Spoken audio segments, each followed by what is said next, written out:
And now, ladies and gentlemen, it's time for another episode of Shitfic Showcase. Let's finish this fucking McCain Scooby-Doo shit. Chapter 4. When the gang got to the practice facility, it was empty. Empty except for one person. ESPN NFL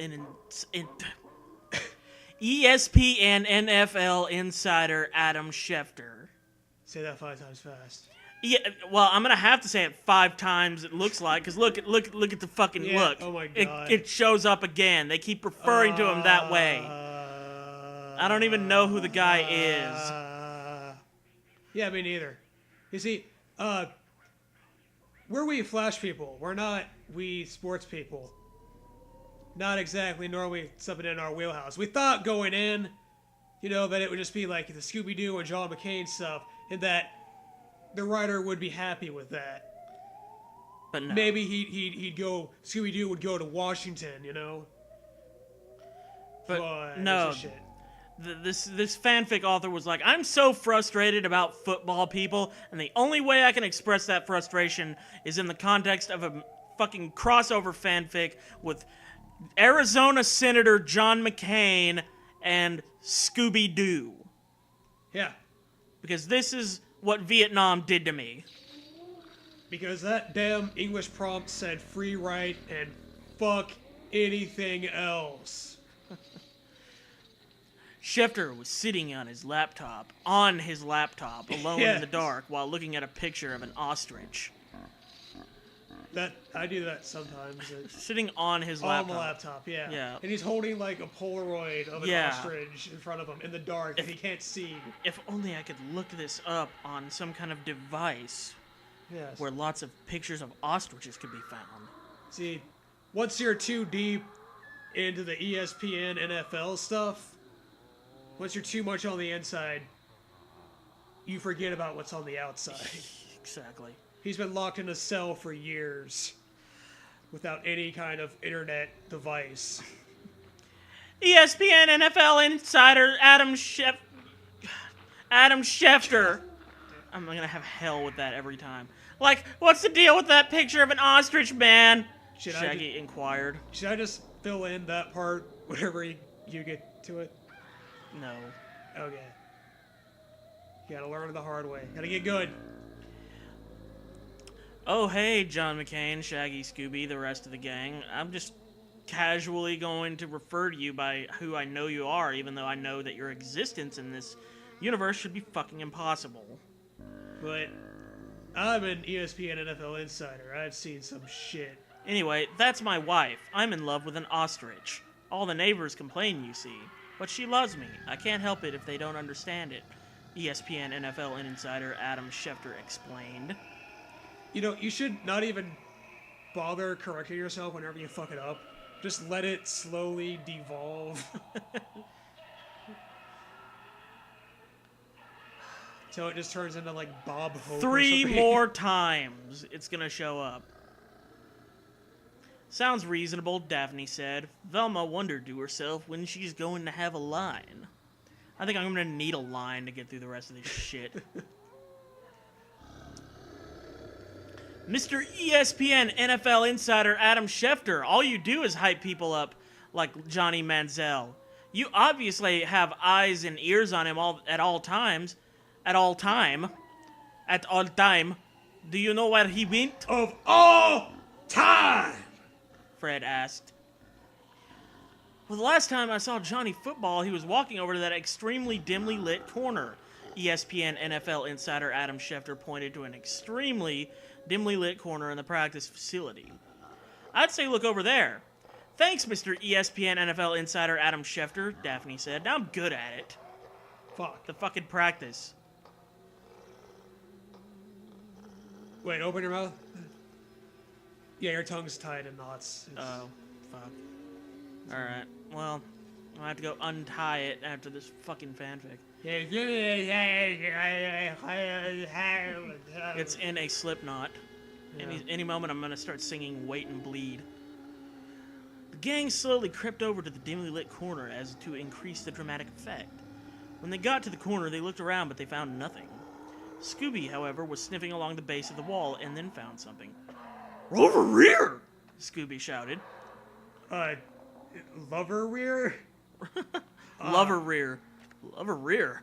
He's just casually looking over at Velma and Daphne's asses. Lover rear. 10 out of 10. I always wanted to be a talking dog in a bad fanfic. For dramatic effects. Yeah. Like, what is it, Scoob? Shaggy wondered. Scooby pointed down at the artificial turf and compared it to his dick, because he's secretly Bill Clinton. Where the turf met the wall in the corner, there was a tear, and the turf was wrinkled like an old carpet. Like my wife's old carpet. You know what I mean? I'm no longer attracted to my wife. I don't love her anymore, but I'm trapped in a marriage that I cannot enjoy anymore because of political reasons. Showy cunt ton.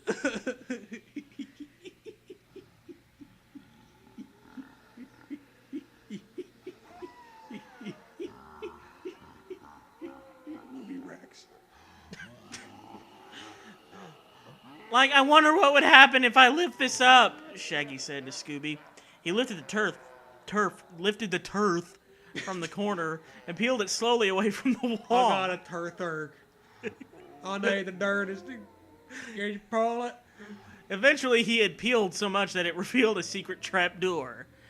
John McCain turned around and noticed what Shaggy and Scooby had uncovered. Is that a trap door? Oh, shit. Let's go down and investigate it. Trapdoor's how I got out of Nam. The gang agreed and opened the trapdoor, revealing a ladder. That's probably how he got trapped in prison. Anyway. Man, whole chapter already.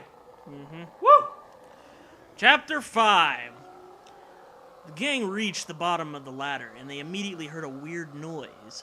It sounded almost like a groaning. It's everyone reading this right now. Chapter 5? Fuck! Everyone split up because that is the best idea to do. Velma was the one that was headed toward the noise. As she inched forward, the noise got louder and louder until she hit a corner. She could die first? Mm-hmm. She turned the corner quickly and immediately ran into what was making the noise. It was a giant green ogre. Oh, it's a Shrek center dog. Yeah, well, it actually is. Holy fuck. I hate this fucking story. Let us cross over everything. It's random and wacky. Fourth wall. Invader Zim.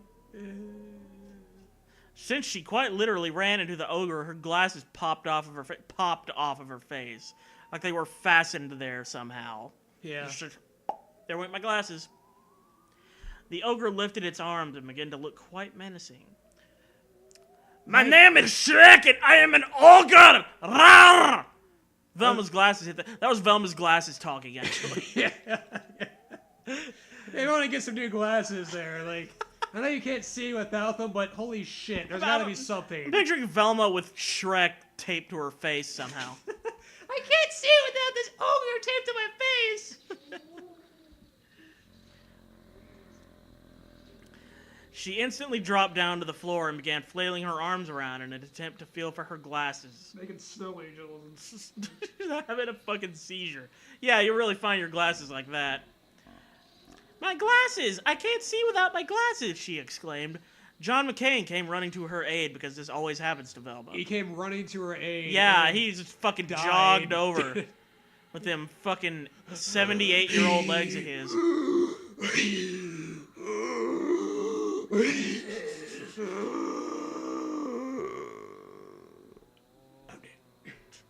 Stupid Velma should probably invest in one of those things you put on the back of glasses so they hang around your neck. Called a fucking strap. I used to have one of those. Just say it's a strap. A little string of it, yeah. Yeah, because they constantly fall off of her face. Fred turned the corner and immediately saw Shrek and screamed. Velma finally found her glasses, put them on, and looked up to see what Fred was screaming at. She too screamed at the sight of Shrek, and they both started to run away. Then one of those Scooby-Doo chase scenes happened. I bet all the readers who don't really know much about Scooby-Doo are just thrilled with your description of it. God, so much excitement! Shrek chased everyone around, and they went through doors and shit, and stupid cartoon slapstick jokes happened. Look, you're the one that decided to write a Scooby-Doo fanfic, okay? Now, why'd you make me write this, self? And there was an extremely terrible pop song playing the entire time. The fucking music they played in Scooby-Doo was good. Fuck you. I'm sure this was the prompts. Because I'm just assuming this was for an English class. I have no idea, but... No, it didn't. It was just bullshit that this person decided to do for fun. Well, I like to imagine that there was an English prompt where he's like, okay, listen here, you fuckers. You're going to write me a Scooby-Doo and John McCain crossover fanfic. But, sir, But within that, it's all free reign. Sir, this is a math class. Sir, this is a McDonald's drive-thru. I don't give a shit. This is Greendale. Just get your fucking credit and get the hell out of here.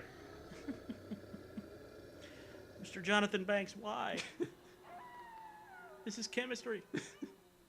And there was an extremely terrible pop song playing the entire time. You know the drill. Suddenly, as the chase scene music started to fade, a banister in the ceiling came loose and fell on Shrek, pinning him to the ground. They just happened to be in the room where Johnny Manziel was, coincidentally tied up next to where Shrek was pinned to the ground. Fred untied Johnny, and he was immediately thankful. Thank you guys so much! Now I need to become the mediocre player that I can be, so that ESPN can overrate me and fawn over me. Johnny Manziel ran away gleefully and headed back to his pro day. How does this author feel about Johnny Manziel, I wonder? It's really that's the real mystery. You wrote a fucking Scooby-Doo and John McCain crossover just so you could insult a football player. You are a fucking loser. It's great, too, because whenever I read anything like that, it translates to me as, hey, you know, I got sports, right? Am I right, guys? Sports? With balls and such? This story is balls. Yeah. Well, Fred said, there's only one more thing to do. Unmask the villain dressed as Shrek. Fred went over to Shrek and tugged on his face. The Shrek mask came off and unveiled the villain. It was NBA superstar LeBron James. I like to think he was just wearing a Shrek mask. No other outfit. He literally has the jersey on with his name on the back and everything. He's just running around with his basketball player physique and just a Shrek mask. Yeah. There's, oh my god, it's an ochre! NBA superstar LeBron James, the whole gang screamed in disbelief. Why did you do it, NBA superstar LeBron James? John McCain asked, like a disappointed grandpa would. I wanted ESPN to only show coverage of me. No sharing. Johnny Manziel would take away all of my airtime. Unacceptable. Do you know how many hours would be taken away from me? Not 1, not 2, not 3, not 4, not 5, not 6, not 7. That's too many hours of not LeBron! It should be LeBron's not ESPN. I want all eyes on me! LeBron started foaming at the mouth. I wonder what this author thinks about LeBron James. Number one fan. Mm-hmm. The hell would LeBron's fan sound like? Look, everyone bought really old noodles, so please not.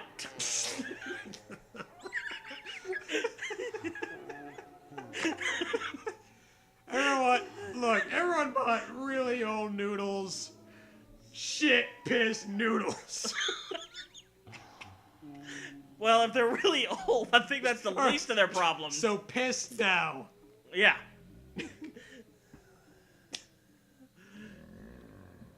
Well, it looks like you're going to be in a cage, Nicolas Cage, from now on, like I watched when I was in Vietnam. You see, my impression of John McCain was predictive. John McCain said, that's very good, you're clairvoyant. Yep. The gang laughed. LeBron was handcuffed and taken to jail for being a sorry excuse for a human being. Chapter 6. The gang was all dressed up, ready for the big night. They sat in their seat in the front row. It was May 8th, the night of the 2014 NFL Draft. Johnny Manziel sat in his seat next to the gang. It was a tough night for Johnny Football. His draft stock kept falling and falling, cutting into his ego and steadily breaking his inner sanctum. It seemed as if the unthinkable was going to happen. Johnny Manziel was going to be drafted in the second round. Dun, dun, dun. Dun, dun, don't give a shit. Done with this fanfic. All of a sudden, NFL Commissioner Roger Goodell came out to announce the next pick. Oh, Goodles! Oh, Goodell! Which belonged to the Philadelphia Eagles. The Philadelphia Eagles have traded the 22nd pick to the Cleveland Browns. With the 22nd overall pick, the Cleveland Browns select Johnny Manziel, quarterback, Texas A&M. What kind of fucking team name is Browns? Like, I'm sure I'm gonna piss off some Cleveland sports fans here. I don't care. I'm not a sports guy. I'm just speaking it as from this objective, non-partial kind of standpoint. Why the fuck would you name your team the Browns? Sounds like you got the shits. Mm-hmm. The Cleveland runs. I'm sure that there's an endless cavalcade of jokes about that from people who hate the Cleveland Browns. Probably. Like this author, for instance. The crowd cheered loudly. Johnny Manziel stood up and looked pretty sad, as if he had been crying the entire night. Clearly, this exacerbated the sadness. Clearly. This fucking author, I don't get him. I don't get this author. This author can write, more or less. I mean, their prose is functional. It's not great, but it works. They know how to fucking spell. They know how to use grammar. Yeah. Why are they fucking around like this? It's just like, it's lazy, right? And it's like, it seems like the whole time he's just doing kind of wink, wink, nudge, nudge, ironic kind of stuff. I'm gonna say, yeah, this Scooby-Doo bullshit happened. And go over there in the extremely dimly lit corner. And blah, blah, blah, blah, blah. Yeah, and as opposed to just, like, writing the story. Well, that's the whole point. I mean, it's supposed to be a parody thing, yeah. But it's... Here's the thing. When you put this much time into a crossover of Scooby-Doo and John McCain where you make fun of football, it's one of those things where it's so stupid that it has to be taken at face value. Yeah. Like, why is John McCain here? What is the purpose of him being here? What does he actually contribute? It feels like... You know what it feels like? That's the point. And you know what it feels like? It feels like they had the first two chapters, or the first chapter was like, oh, I got this really funny idea about Scooby-Doo and John McCain being in a crossover fanfic. And then something happened in football or something that they didn't like, and they're like, well, fuck this! I'm gonna make my whole fanfic about goddamn football now! Yeah. Well, I mean, maybe you're onto something earlier.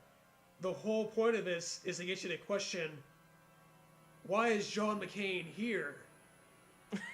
Maybe. What function does he serve in our society? I think it's time to take him out and put the horse to pasture.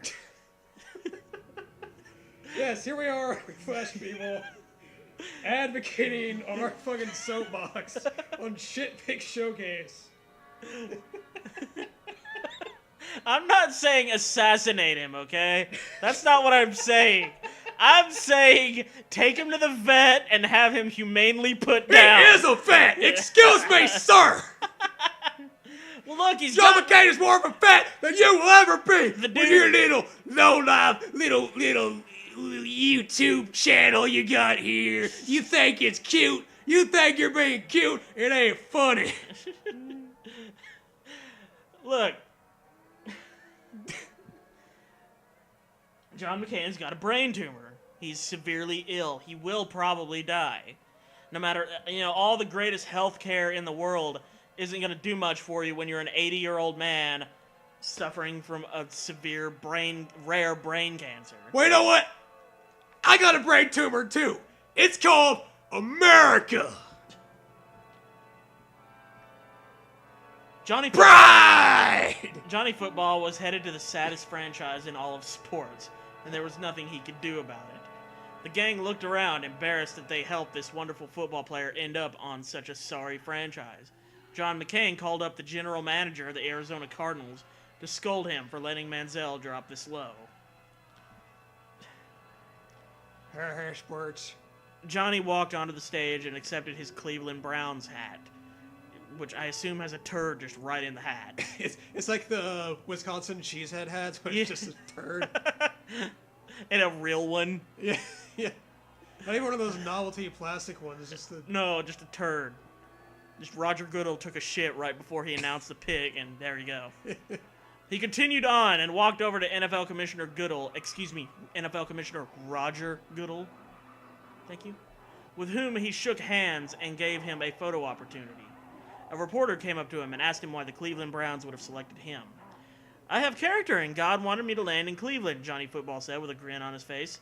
The camera then froze like at the end of the Breakfast Club, and then a Smash Mouth song started to play. The end. Yeah.